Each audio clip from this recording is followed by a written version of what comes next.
Hello there. Uh, yeah, this is Cookies, and today I just wanted to give a little bit of a post-game review on Vanheim.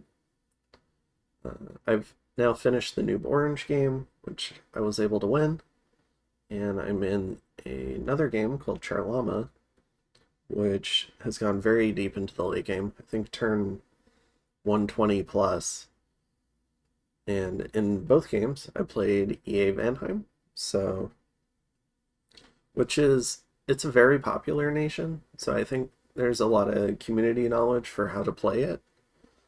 So instead of going over, I don't know, the mages and the troops, I'll go over it super briefly, but it's a pretty well-known nation. What I'd like to focus on are some of your strategic options. Sorry about that. It's my phone. So I wanted to focus on some of the strategic options, and then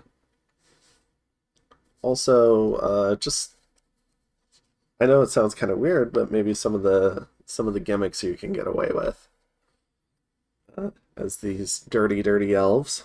So kind of jumping into the nation, you have a national scout.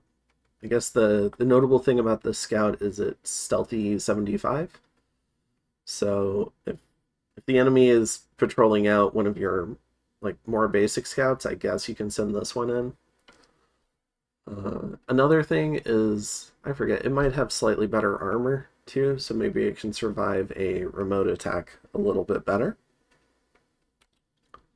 And then you've got your three main mages.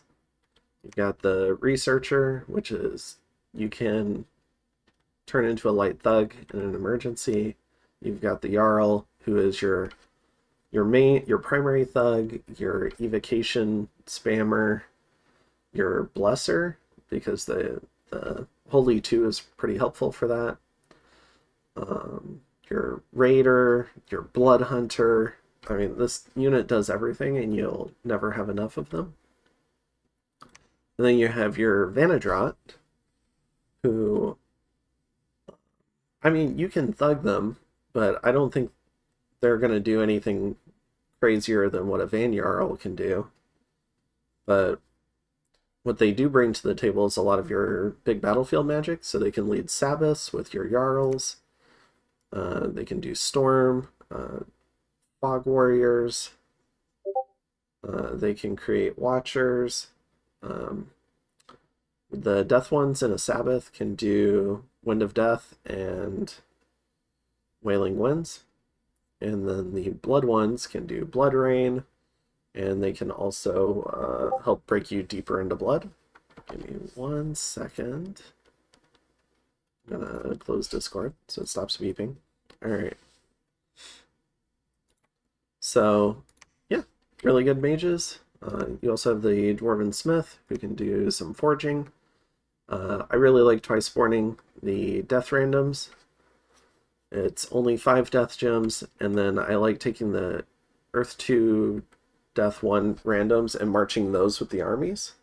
So if they do happen to die, then I just get a little white mage at home and potentially a Death 2 one. And then they can forge Death 3 items. You can put a Skull Staff. I mean, if you get lucky, one of them dies, he might get another Death random, and then you can put a Skull Staff on him and you can break into high death because of their Master Smith trait. So I really like using the death randoms in combat just to do different earth buffs like Legions of Steel, Strength of Giants, stuff like that. The earth randoms are really good for just breaking you into high earth. They can do forging, they can do summons, they can also go into combat, but they don't get that second life opportunity. And then the fire and air ones, I can both forge boosters, I guess. So they're pretty good at forging boosters. You're not losing out on too much research by having them forge. And potentially, yeah, I mean, they can all be used for doing earth buffs, but The fire and air randoms, I prefer to have them just forge. I'm sure there's more like combat stuff you can do with them. It's just I didn't really spend that much time with them doing that. And I only had so many of them because I was really hungry for Vanadrots. And in the New Orange game, which is the one I have pulled up in particular, I was extremely hungry for an error random Vanadrot because I got really unlucky. I was getting the other three randoms a lot, but never an error random. So, in terms of the troops, you have a Siege Chaff, you have a couple of Javelin guys, and then you have a little bit more elite swordsmen. All three of these troops cost a lot of gold. I probably, at least for me, I don't find myself using them outside of the early game because they're so expensive. And I would rather spend my gold getting Van Jarls or Van Heers, stuff like that. You have a mounted herdman, which is 50 gold. It's expensive and it's not sacred. So if you want, you can get a few of these guys to go on, just like have like that additional rating capability, like a different version of attack rear rather than like casting flight on yourself and doing attack rear. You can use these guys. And then you have these Van Heers. I mean, these have been talked about to death. They're the little blenders because they have 2 high damage attacks, and they take a bless. They have decent protection, glamour, and good hit points. Also, you have the Fabor. It's a lot of gold for an immortal. Well, I think of them as like immortal wine bags because they're probably not going to kill anything. They're size 3 tramplers, but they only have 18 HP, so they just kind of die. I tended to just make the wine bags anyways because a few nature gems in my mind was generally preferable to hiring one of these guys and paying 80 gold in upkeep. If they had, I don't know, if they had cheaper upkeep, then I would be more inclined to get these guys, but they cost as much as a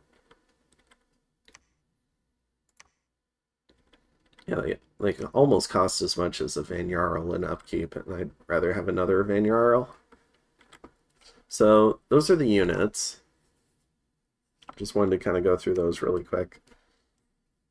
Some of your national strengths as Vanheim.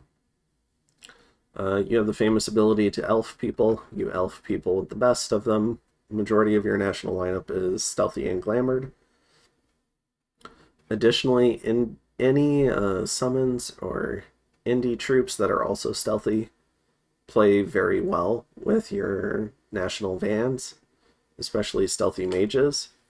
So definitely recommended to be able to incorporate those. So the Cochtheads are a really good summon because they are stealthy. Can I find mine? Yeah, so this mage, so stealthy 40, water 3, death 3, 2 pass that you don't have that high on your national mages. So they make for a great combat caster. They can travel with the army well. Another one is, let me see. You have vampires who are also stealthy. They play really well with the national lineup. High death, high blood access. The Heliophagus plays well. It's invisible. Gnomes were an extremely good find for me. They are also stealthy and glamored, and you get high earth and high nature with them. So I was very fortunate to get the Throne of Earth. But yeah, just try to incorporate as many different stealthy troops as you can. And because even a couple of unstealthy troops can give away your whole army and where it is. Another thing to consider is, as part of that kind of like national strength of stealth, is these dwarves. The death randoms can forge Shade Mail Hauberks. So in a pinch, you can pay a certain number of gems, and any particular mage you want can be stealthy. So you can see I made a lot of use of that. So, and I would often use scouts or something to take an actual armor for the battle. So right before a battle, I'd swap out the Shade Mail for an actual armor, and you can use scouts for that. So definitely a big national strength. Another national strength is high defense. So you do have troops with decent protection. 13 is decent for the early age. But your troops also have pretty good defense just across the board. You have 19 on your cavalry, you have 12 on your units, 17 on this herdman, 14, 16, even the serf has 12. And then your Vanadrots, your Jarls, your hearses all have 19 or 22. So you're a high defense nation, so things that help your defense are good, and things that hurt your defense are bad. One of the things you should consider is taking strength on your bless, and that's to help your elves get out of things like Tingle Vines or not Curse of Stones, or the Earth spells, Earth Melt, where they kind of trap your troops in the ground. Another kind of like national thing is generally you have really high movement. So again, you've got 28 map move, 26, 26. Your mounted Hermans have 24, but your infantry are really slow. So there's a big difference in mobility between your infantry and between your infantry and your cavalry. I'd say it's more exaggerated than some other nations. So you can have fast-moving components, you can have mages that respond, but the infantry, you do need to plan more to have them in the right spot at the right time. So just something to consider. I would often move out infantry 2 or 3 turns before I think I'd need them, and then the mages would end up showing up later. And even more so because most of your mages can magic phase, so they can move around really quick. Another thing to consider is fort placement. I don't know if you get a national income bonus. So you can trace income across oceans, so that's what it is. But you want to take advantage of sailing. Your primary mages all have the sailing trait, so they can take large numbers of units up to size 3 over oceans, and that includes your cavalry. So positioning forts next to lakes and stuff can really improve the mobility of your armies. So I got kind of fortunate with this map where there were these different lakes, and so I created sort of a chain of forts where I could rapidly sail infantry around if I needed to. Although it was harder getting over to this Marverny area. But just being able to sail around was a huge bonus towards being able to, and especially for defending these 2 thrones. I could sail from my capital to this particular fort, and then from there I could defend either of these 2 thrones using sailing and glamour. So it just made for a really great defense, because I could build one army to defend both thrones. Additionally, it gets while you might have certain mages here that might indicate the army is here because they don't have the same sort of mobility, it does make it kind of like separates your troops from certain mages. So if you do get hit by remote attacks, maybe your troops aren't as affected and you can cobble together enough mages to do a really big response. So that can be nice as well. For instance, I was able to evacuate infantry after I took this fort. I was worried I'd get flames from the sky again, so I was able to pull infantry back to this fort while still maintaining some mages and troops here. and just kind of split my troops that way, but I was still just one turn away from being able to help out. So just kind of remember that you've got this sailing thing. It allows you to control much larger sections of the map when you take advantage of it. So for instance, my capital controls the cap circle, but it also controls everything that borders this lake. So that gives you much larger zones of control from various forts. Another thing to consider is, I guess, your like how you're going to siege forts. Elves are not known for bringing to bear a lot of siege power, so it's a very expensive way to get 1.2 siege strength is paying 30 gold. So generally you're gonna have to spend gems to get siege strength to siege down forts. Okay, sorry, I had to step away really quick. So yeah, one of the things that you are going to have to sacrifice playing Vanheim is gems to get siege chaff. So you do have some great national options. You can do corpse constructs with your death randoms on your vantage rots. I got fortunate in my game. I got these bone readers, so I was able to use the air randoms to do the same thing without using valuable vantage rots. Another thing is, although you're an air gem starved nation, you can use eagles, which are high map move, and have fantastic sieging power as well. And you might be wanting to get a few of them anyways, just to patrol your blood hunting. Let's see, so I've got a few eagles here. So they've got 16 siege strength, so they're phenomenal for that.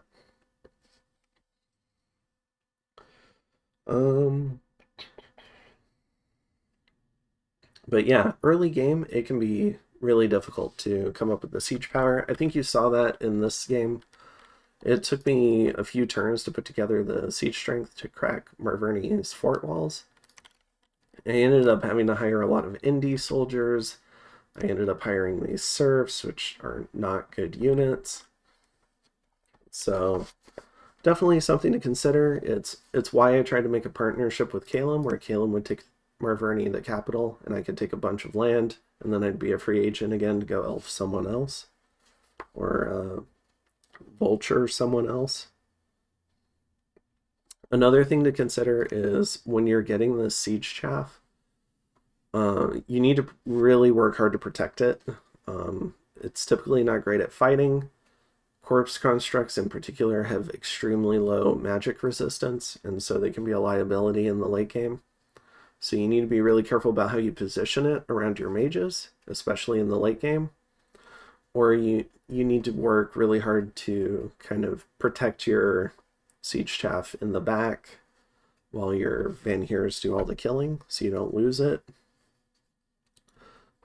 And kind of related to siege chaff is also the issue of coming up with enough patrol chaff for your blood hunting. So you can use those same corpse constructs in between wars to patrol your blood hunting. I really liked using death gems on carrion reanimation to get enough blood hunters. So you can see I did that here. And you can generate the corpses to patrol that blood hunting by blood hunting. So you can actually help, you get double use out of your dead population because you can turn it into patrollers for future blood hunting. You also have eagles, which we kind of covered about. They're really good patrollers. They've got 12 patrol strength. And you also have national access to watchers on your Earth Random Vanadrots. So, let me see.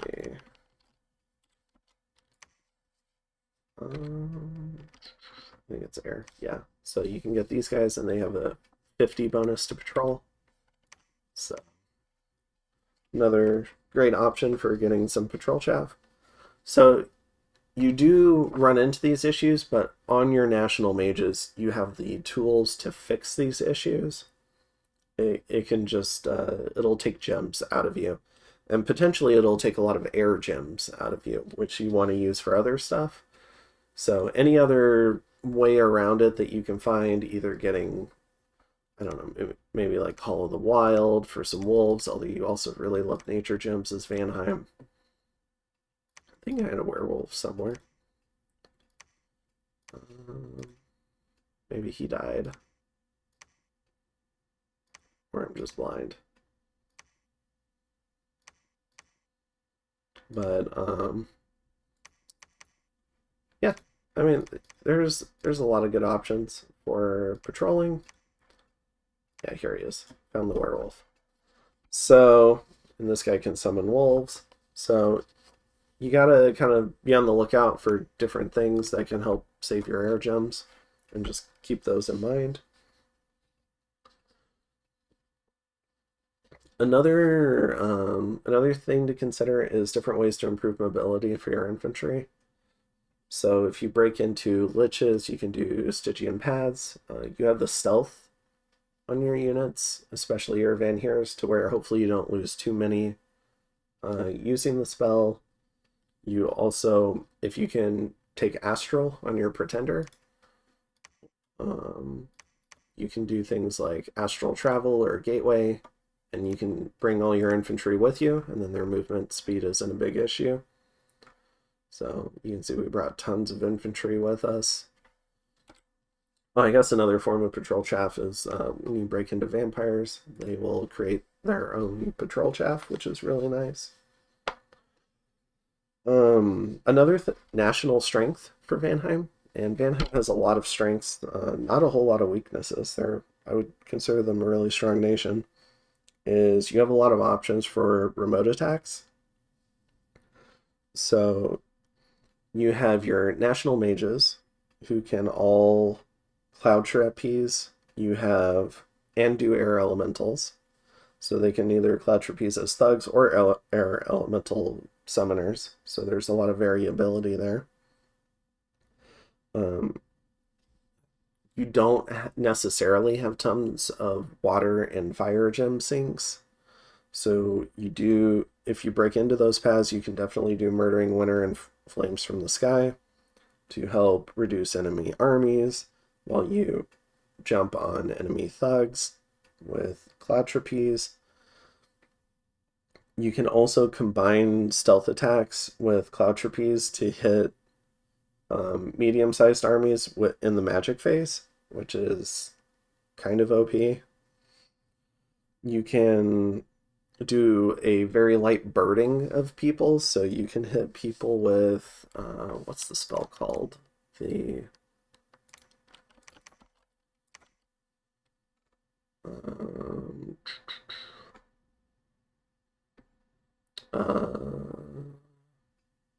Call of the Winds. Yeah, sorry, it was the first one. I was looking bottom to top.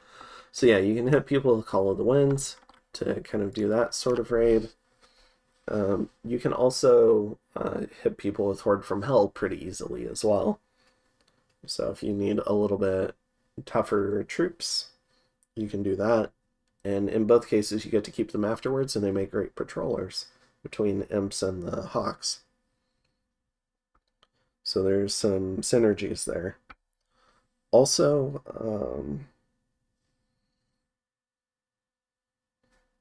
yeah, another thing is, and it doesn't apply to your birding options, but all your other options generally, you have the ability to stealth away after you do your magic phase, and that's a really powerful ability because it prevents other people from magic phasing to counter raid. They generally have to resort to some sort of assassination spell like Mind Hunt. So it can be really hard for them because it forces them to predict and move counters ahead of your attack rather than responding. So it's just a really powerful national feature that you can attack and stealth away in the magic phase. Let's see. And even if they try to mind hunt you, your troops have decent MR. So it's just a lot of different synergies kind of building on each other, where it can be difficult for people to get rid of your stuff. In terms of your different paths and some different ways to think about those gem categories, you have blood, and blood is an excellent late game path. You can summon all sorts of demons with it. You can get really big casters with it. Earlier in the game, it can be good for summoning some, I guess, some lighter options. So you can do individual storm demons, which I did. You can also do Horde from Hell to get, use those little imps as patrol chaff, and then you have some devils for counter raiding or raiding if you want that as an option. Breaking into vampires, I would say, is very important on Vanheim. It breaks you into much higher blood. It gives you blood hunters who can defend themselves, and vampires work really well with your national troops because they're stealthy. So would definitely consider potentially taking. Death doesn't really help your bless too much. I don't think Undying is particularly strong on Vanhears. I mean, it's strong, but they still die afterwards. But taking some enough death on your pretender to break you into vampires can definitely be handy. Unless you have a plan to kind of do that through the little dwarves and getting lucky, but I don't think that's a great plan. So I didn't take death on my pretender here, but I think there was definitely times where I wished I had, because it would have made breaking into higher death and higher blood a lot easier. So there's that. For air is definitely your hungriest path. All your national mages like to use air gems, except your dwarves. So you end up wanting to use a lot of air gems for storm power, fog warriors.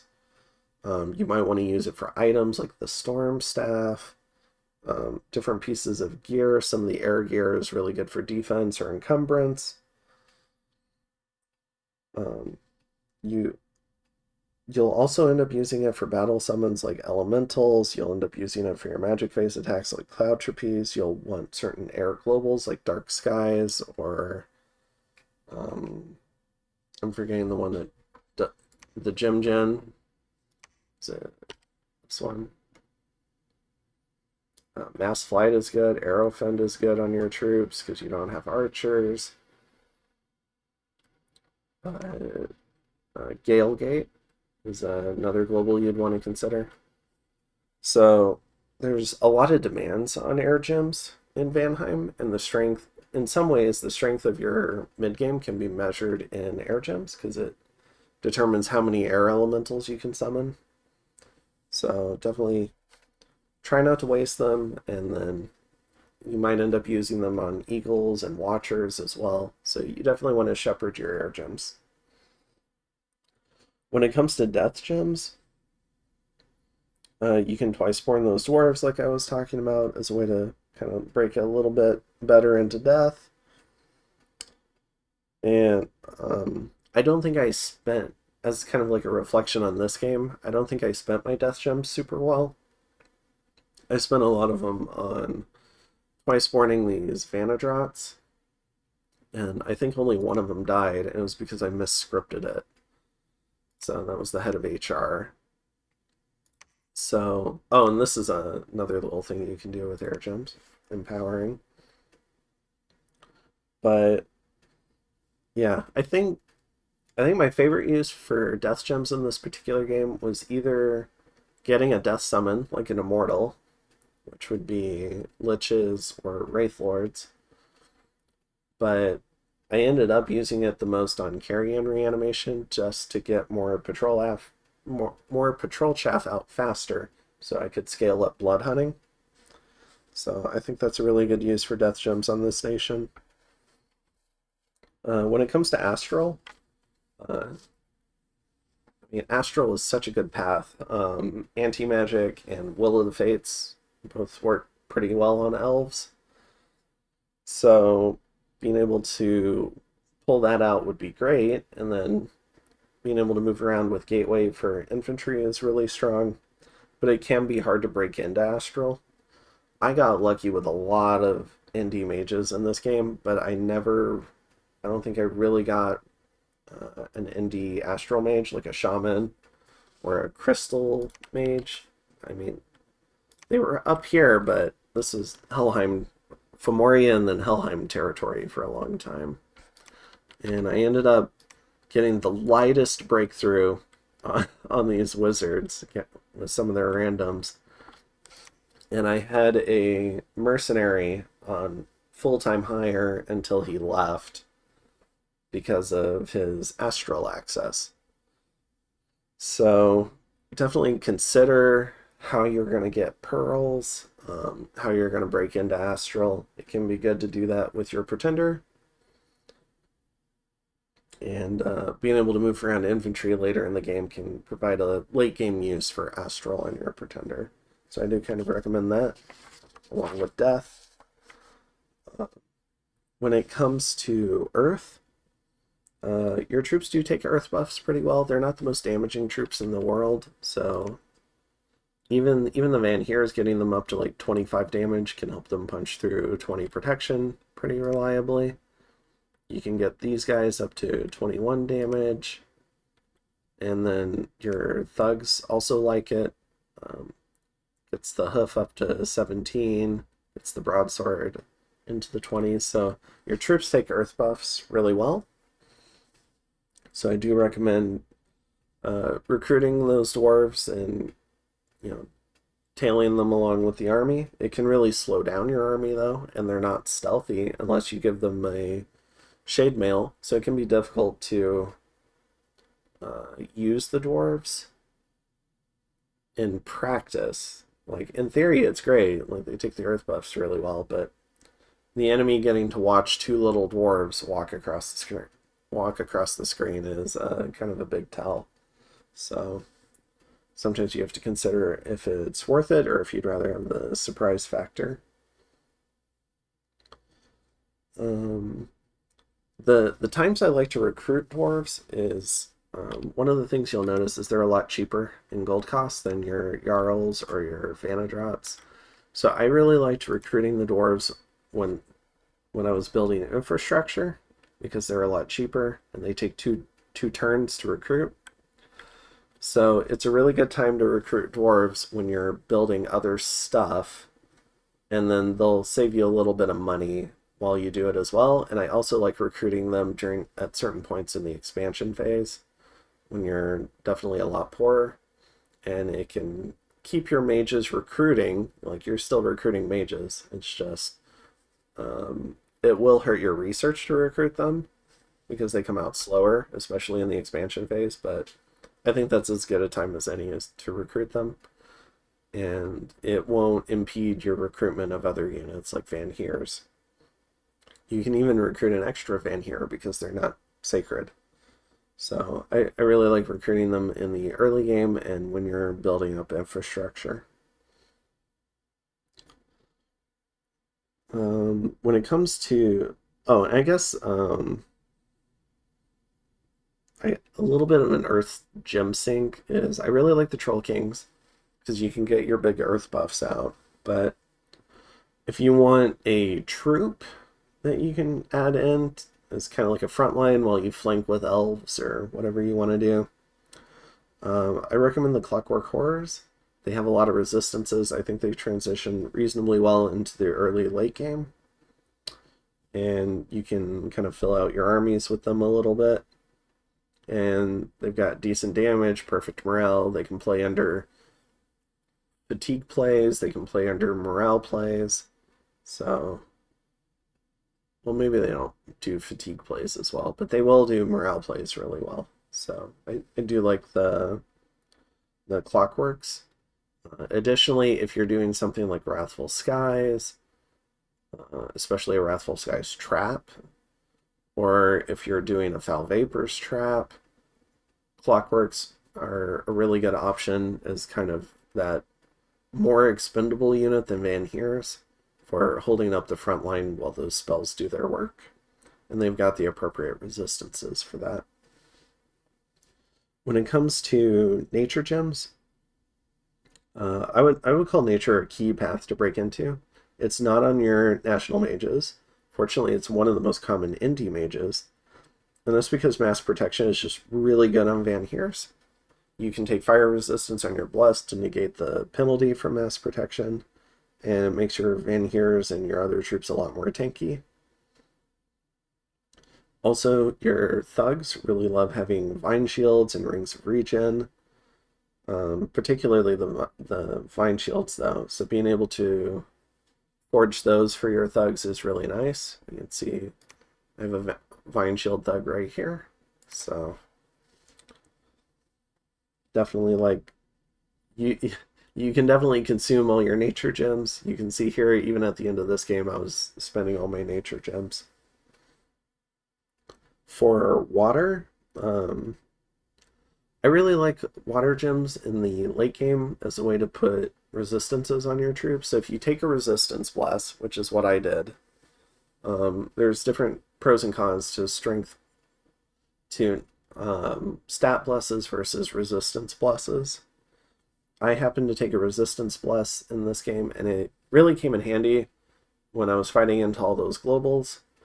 But one of the things I was able to do was put holy water on my mages, and it would just give them a whole suite of resistances, and it made a lot of my mages immune to remote spells like Flames from the Sky and Murdering Winter, which are really popular in the late game. So you can negate a lot of that with the resistance bless, and all of your forging can be done through water gems just about if you do a resistance bless like that, because you can do holy water for sacred mages, you can do demon banes for fire resistance, you can do scale armors or rings of frost for the cold resist. So you can just pile on a ton of different resistances through water gems and forging. It was really handy. I found a couple of different water mages. I got these Amber Clan mages. I was also able to get these Ichthid shamans, so I was able to make a lot of use of my water gems throughout this game. Also, you can do your own Murdering Winners. So if you happen to break into water and nature and maybe get naiads, my naiad died to a horror attack, but I think I have a Sea King running around somewhere. Yep. So you can have guys like this do Murdering Winter, and that can be a good remote attack option for you. Speaking of remote attacks, when you're looking at fire gems as Vanheim, you can definitely save up to do Flames from the Sky if you break into fire. And I had a couple of casters, I think, who I could have kitted up to do that. I had this Flame Spirit I can give boosters to, and he can do that. I had this guy who could also do it. I think my Pretender I could have kitted out to do Flames from the Sky. So I had a few options. Because of the nature of this particular game, I was generally using my fire gems on morale and attack items, because Helheim took a stats bless, particularly a high defense bless, so +7 on the bless. So his Sacreds were about 28 defense, so to be able to hit them, I needed to match that with attack scores. So I would forge a lot of attack boosting items which exist in the fire and blood trees. And then I also got fortunate and I got a Throne of Fire for more attack skill, and that allowed me to punch through those high defense values even on a resistance bless. So a little bit of a combo of luck, but I never really got to do Flames from the Sky in this particular game because I was using it all on forging. But in my other Vanheim game, I have the Throne of Elements, I have fire mages set up on that, and I used a lot of Flames from the Sky to blow up a big Yomi army, along with a Murdering Winter. So, and I generally keep about 100 gems in the bank to or more, frankly. As many as I can get to have that barrage ready to go against any future attacks where it might need flames from the sky. And the Throne of Elements also gives a range boost, so I can hit really far away. Almost, I can pretty much cover my whole nation with it. So that can be a strong option for your fire gems. In the early and mid game, I would use fire gems for lanterns to boost your research. Your mages are really expensive, and they don't always have phenomenal research, so it can be difficult to get up there on the research graph. So one of the ways to do that would be through lanterns, which is less painful than making alquills. Although I did end up making some alquills, or and maybe the death boosters would also be a good option before you really kick on blood hunting. So you can do some skull mentors. So I have a few, and then I have a bunch of research boosters here. All these mages ended up running here because of Wrath of God, so they were all hiding in this cave. But otherwise, I would recommend spreading out your researchers. So if you get hit by a remote attack in the late game, you don't lose all your research. Some weaknesses on the nation. There's not a lot. I think I've covered a few of them so far too. But one of the big ones is the high gold cost for your mages and troops. So your mages are 275, and that's just for Air 2 Blood 1, and then you're paying for Holy 2. And your Vanadrots are over 400, so your mages are very expensive. You can buy a fort for just two of your mages, and you're never going to have enough Jarls or Vanadrots. So, well, you can have enough Vanadrots. I think I probably had a few too many. I probably could have had some more dwarves in my game. But in terms of the Jarls, oh boy, you need as many as you can get, and they're very expensive.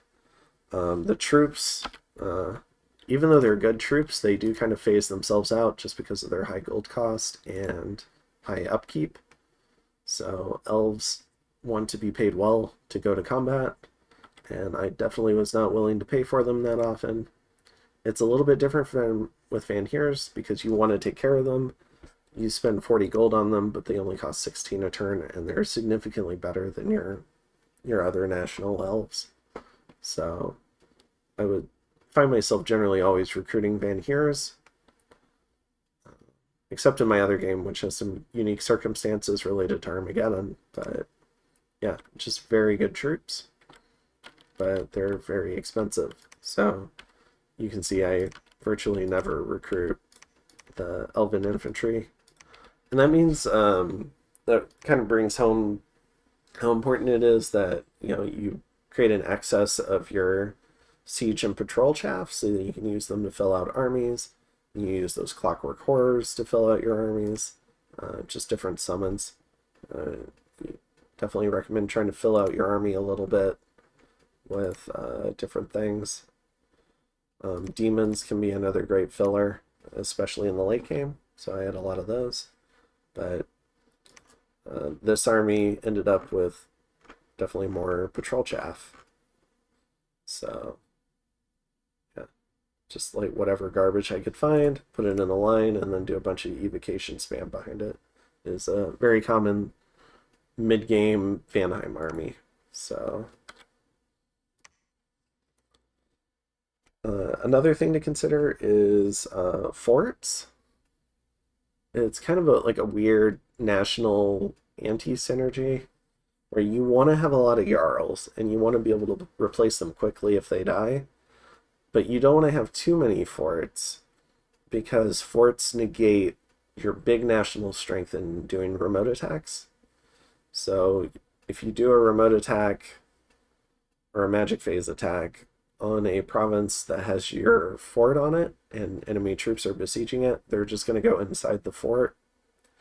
So you want to have large open areas that you can magic phase easily. Like this Kalem region is perfect because there's a couple of forts. Like there's enough forts that you can recruit from, but most of the provinces are empty, so you can magic phase out there and trade land and play the raiding game, which Vanheim's especially good at. So don't overbuild on infrastructure. I do think I overbuilt a little bit in this game. Part of that was to take advantage of all the sailing. Part of that was free forts. I think this one was free. This one was free. And then I wanted to build forts on the thrones, but also take advantage of sailing. These two I ended up doing some blood hunting in because they were along a safer border.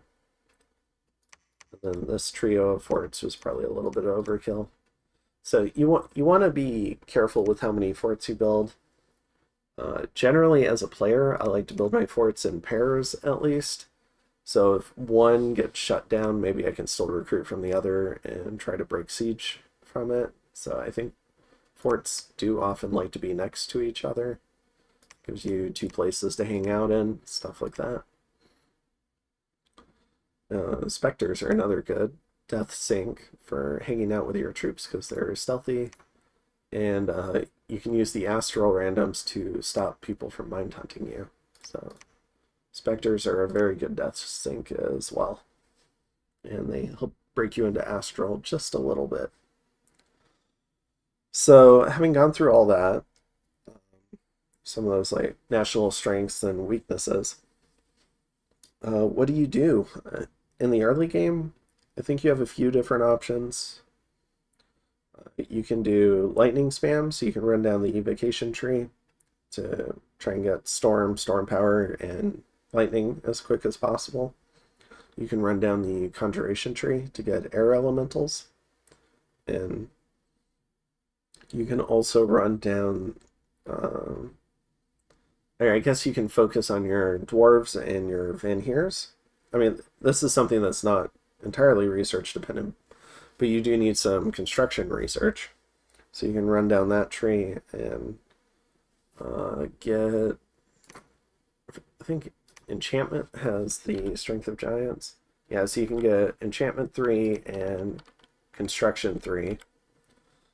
And you can run your dwarves around with your sacreds and do earth buffs. So you have a few different strategies in the early game. Your sacreds are super strong. You can elf someone like I elfed Marverni, and then you can focus in on killing them. So another thing to consider is I guess like how your Vanheers, you'll want to take a look at how your Vanheers match up against enemy sacreds. So one of the things I did fairly early in the game was when I saw Helheim's big stats plus, I did some tests to see how my resistance Vanheers fared, and it wasn't great. And it was like they died in 3-to-1 or 2-to-1 odds depending on different things I did, like if I had thugs with hammers of the mountains, but they always lost, and it was always at grievous cost. So I did my best to play Diplo to where I wouldn't fight Helheim until I had research where I felt like I could actually fight Helheim. And this Fire Throne helped out a lot.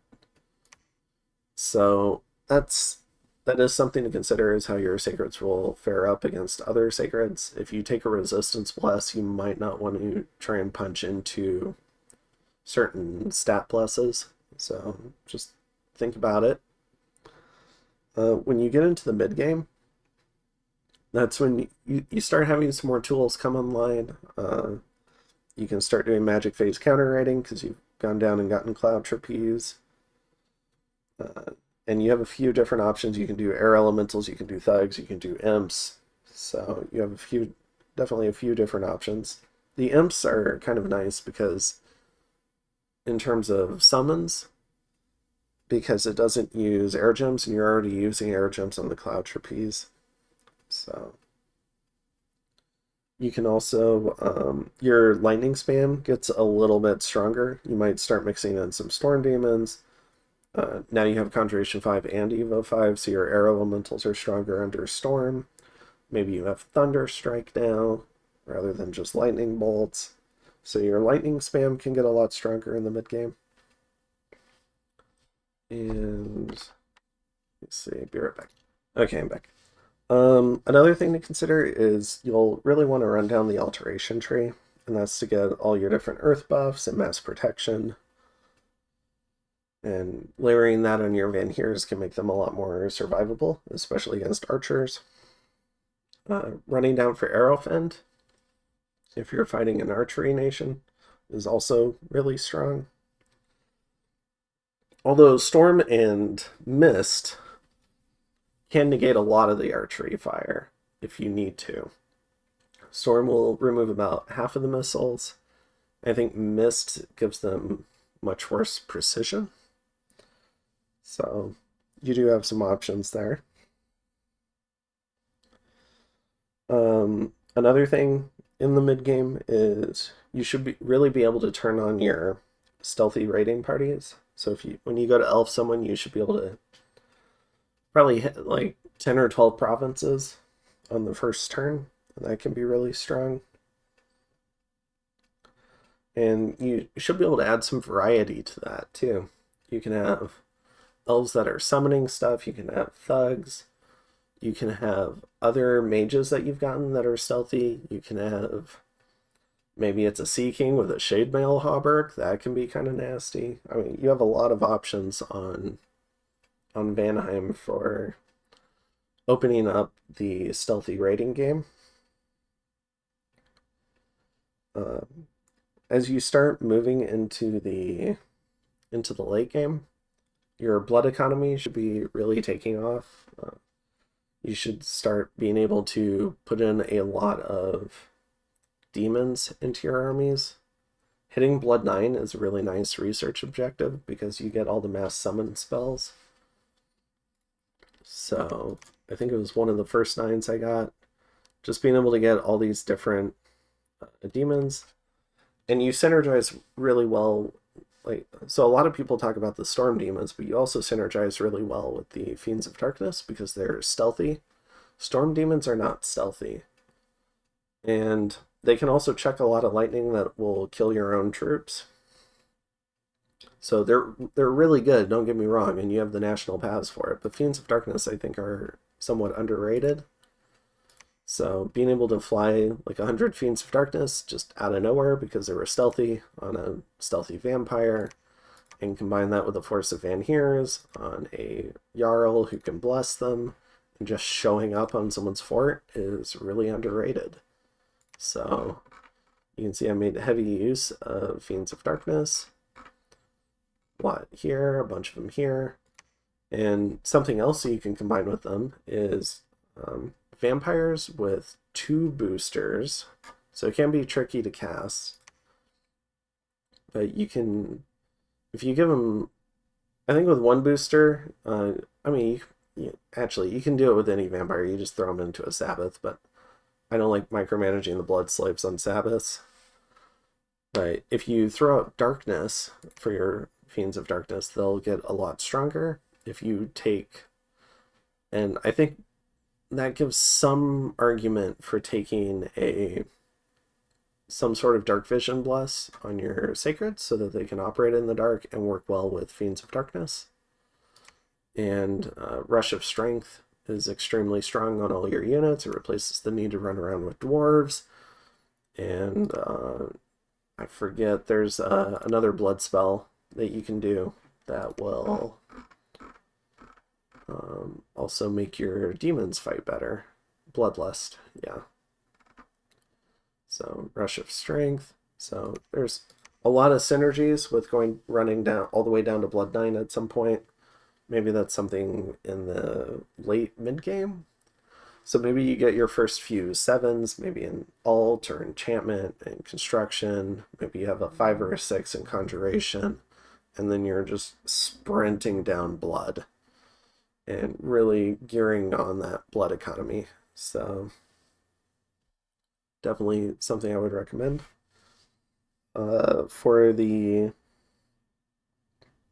If you're having problems with morale plays, demons can fix those. But in I guess in the mid game, you do have the option for doing some sort of growing fury and bloodletting thing. Most of your mages can defend themselves reasonably well, and most of your troops do well when berserked. So you can set up some sort of growing fury bloodletting thing, and maybe a slot. I tried a few different setups, maybe in slots like 3 and 4 or 4 and 5, on using a reasonably high morale nature mage. You can do that growing fury bloodletting play. Maybe use a vampire and a vine ogre, and you can counter a lot of nasty morale plays that way and just fight through it and not care. I had to do that a few times in this game. There are large stacks of the... So Helheim was running around with these dogs, which cause the Jotun Wolves, which cause 5... They have a +5 fear aura. They had Wailing Winds. I never saw them use Blood Rain, but it is a tool that Helheim has. And they also had Dark Skies up, so it's just relentless pressure on morale. So being able to berserk your own troops can be a pretty powerful tool for that. And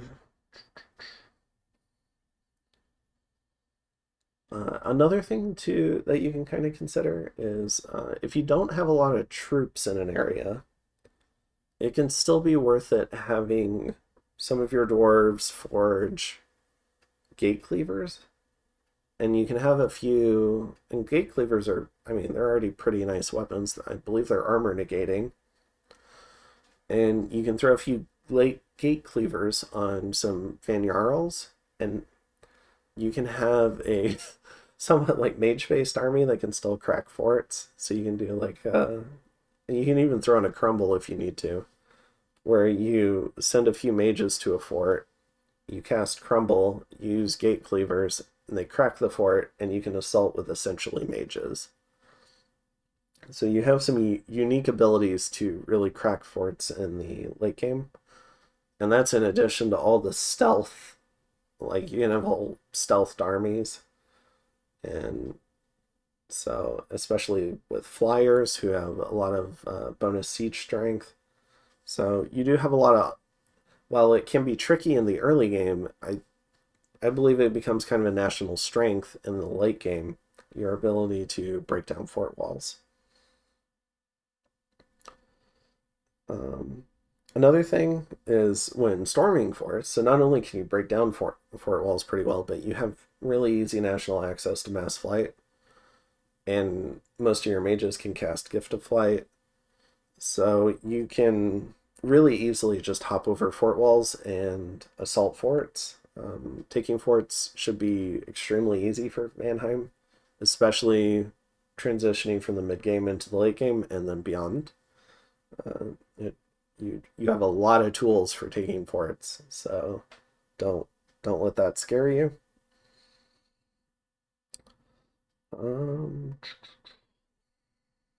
Another thing is, because of all your magic phase options and all of your stealth attack options, you should definitely, and because you have really good thugs, you should absolutely be focused on cutting retreat routes for enemy armies. It was something I was doing much better with in the late game and this game.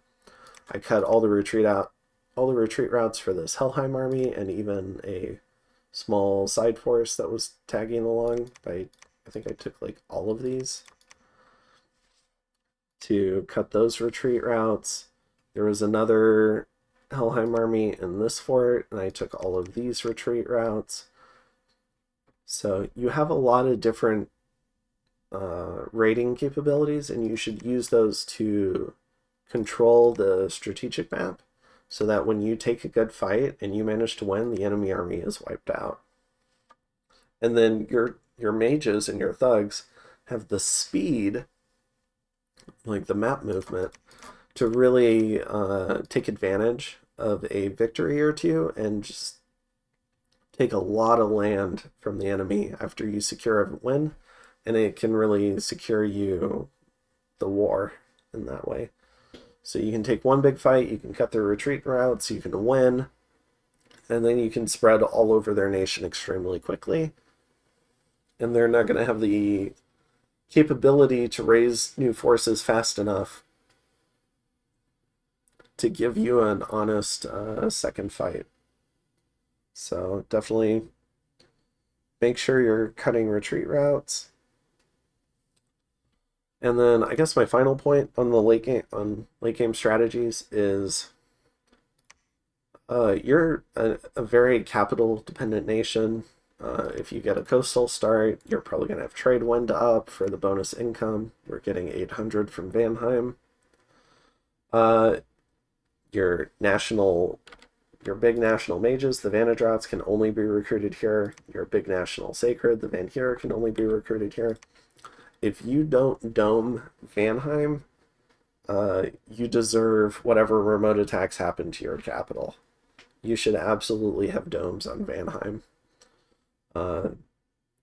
Unfortunately, they didn't really help me in my Trauma game because of the Armageddon cast. Armageddon doesn't care about domes, but absolutely get Vanheim domed as soon as you can. Layer as many different domes as you can on it. Yes, that means you won't be able to magic phase home, but it is worth it to be able to keep that production center going and get all that income that you get from Vanheim. So next up, I'd like to talk about some of the more fun stuff. Some of the stupid gimmicks you can do, and some of them are capital based. So for instance, don't forget that you can trade wind certain forts. So I have a lot of coastal forts here. I could have done a lot with trade wind if I was willing to spend the air gems on it to really beef up my income even more than it already was. I've blood hunted a lot of these provinces instead, but some of these had like pretty decent populations. I could have done trade wind instead and just made a killing in terms of money. So keep in mind certain coastal nations. Like it would have been nice to get my hands on Femoria, which is another coastal nation. Could have stuck trade wind on that. That would have been really good. So that's one little thing to not that you don't want to forget about. Another little gimmick is you can demolish your capital as Vanheim, and then do a 3 red seconds and get a nice big citadel. And what that does is it gives you a lot more resources and I think better access to your recruitment points, I want to say. But you do get a lot more resources.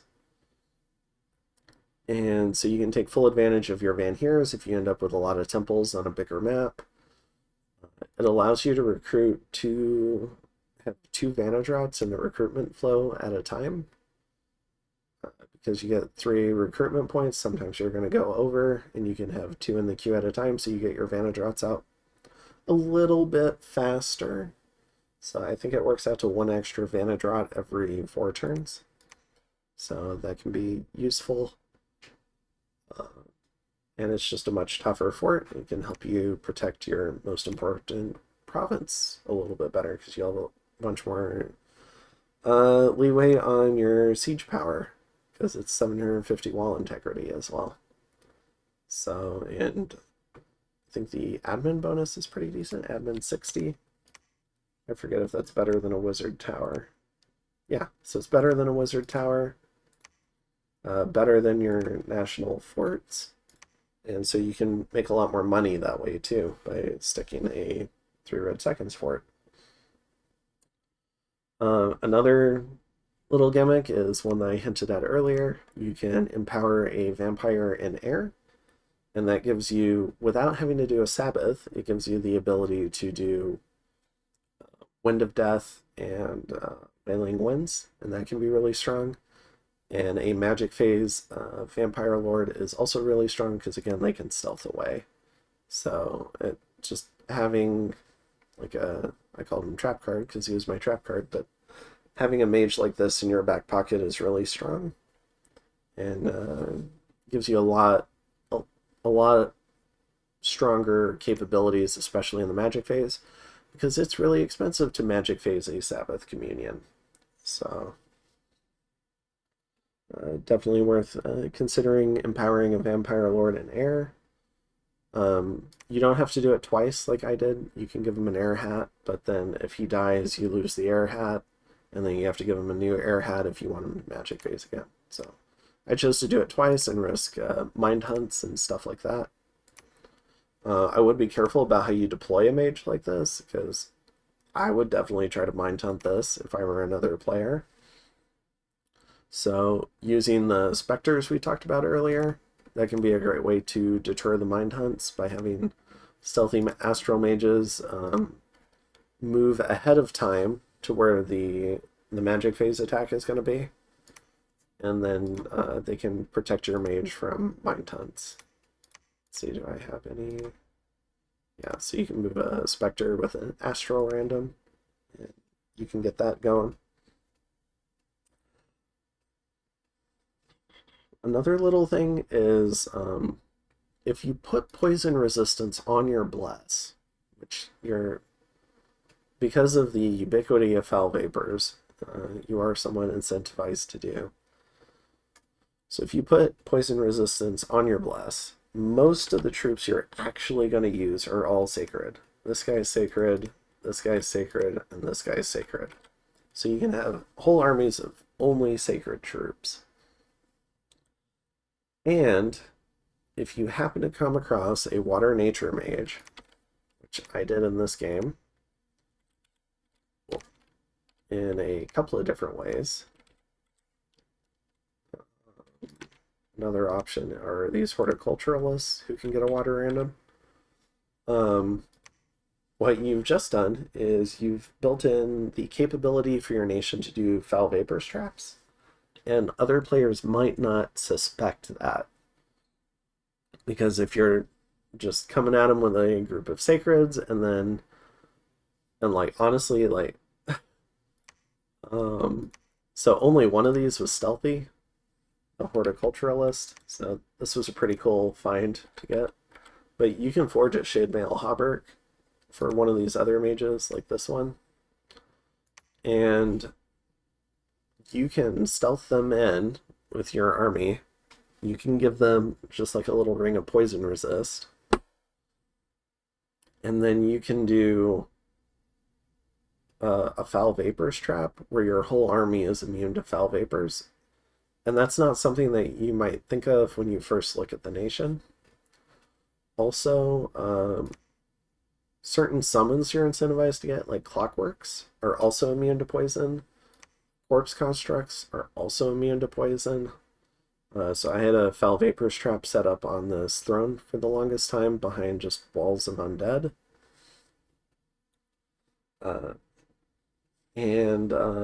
Eagles are not poison resist, but I mean, I think even Watchers are inanimate. I believe they're poison resist. Vine Ogres are poison resist. Yep. Watchers are. So your demons are not, but you have a lot of options for setting up foul vapors traps, and you can even be stealthy and sneaky about it too. So definitely something to keep in your back pocket. And yeah, I think, one other gimmick that you can kind of do is with your blood randoms, your blood 2 randoms, you can forge black hearts. And with black hearts, you can turn any of the other numerous stealthy troops you have, including vampires, into assassins. And that can be ridiculous. You have so many different options. So for instance, in this game, I wouldn't call it successful because he nearly died every time, but I turned Mabakiel, who's a Heliophagus, into an assassin. Can I find him? Here we go. Using a black heart. And I chose him because he's also invisible. So only Spirit Sight patrollers can even find him. And he has the Reaper tag. So generally I don't like doing the Reaper tag thing on stealthy units. But I happened to get this guy because I was just going through all of the summons for this particular unit. And I didn't want him in my land, so I gave him a black heart, an amulet of anti-magic, a little bit of a thug kit, and I sent him on his way. And he's invisible, and he's just running around assassinating things and showing up in different forts, and he flies. You can do a lot of stupid stuff with black hearts. So keep your mind open to different creativity. A vampire would make a really good black heart assassin. If they die, they come back home, and oh no, they don't have their black heart anymore. So they're just a normal vampire. You can, and with Shade Mail Hauberks, I mean, you can turn literally any unit in the game that you think would make a cool assassin into an assassin. I could give this person a ring of, or an amulet of the fish, a black heart, a Shade Mail Hauberk, and I could have my own aquatic dryad that I can take on land. There's just so many stupid things you can do with Blackheart assassins. You can turn a Van Jarl thug into a Blackheart assassin. You can turn a Vanadrot into a Blackheart assassin. You can turn a dwarf, if you want, into a Blackheart assassin. Give him a Shade Mail. Just a lot of different options. If you do use a... One thing to consider is when you are setting them up with the Blackhearts is you want to take note of their strength score, because you don't want them to get patrolled out too easily. So if you need to, you might have to craft some stealth improving gear so that they're harder to catch with patrollers, and then you can send them on their way.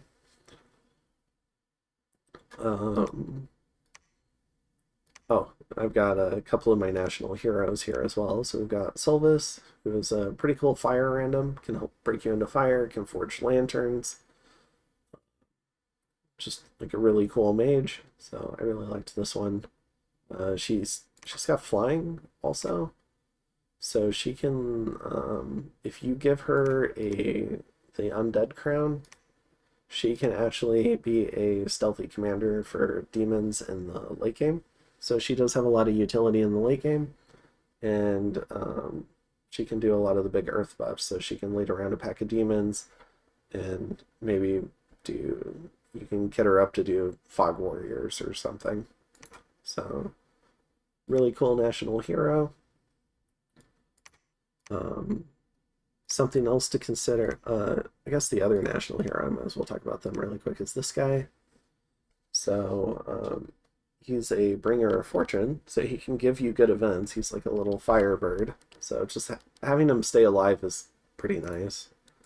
And then, but you can also change shape, and he can help break you into vampires while eating people and bringing bad events while he does it. But potentially this guy can help break you into vampires. You need a skull staff, a skull face, and a blood booster, but he could do it. So it's another little option for you. And then one of your national spells you can do with the Death Random Vanadrots, which is summoning Valkyries. So when you are in combat, if your prophet's there, or your pretender in friendly dominion for the pretender, when you summon Valkyries, which is your national spell, I think it's Air 3 Death 1, one of the things you can do is repeat cast Divine Blessing to make sure that your bless gets put on those Valkyries as well. So just one more thing to consider and potentially add into the script. I mean, Valkyries are still pretty good units, even if you don't bless them, but they definitely perform a lot better with your bless. So I think that's a majority of the stuff I wanted to cover. A lot of cool stuff in this game. I guess one of my other kind of like underrated items is the undead hat. So being able to slap this and turn any flying commander or any normal commander. So you can slap this onto a normal commander, and they can lead around your undead as patrol chaff. Or you can slap this on what I'd rather do is slap this onto a flying commander, like a that doesn't have death leadership, and you can give them a bunch of demons and they can lead them around. So yeah, I think that's it. The last thing I'll talk about is kind of like pretender design. So I went with a rainbow. I think elves generally do really well with a generic rainbow bless. You have two different options. You can go with resistances, you can go with, or you can go with stats.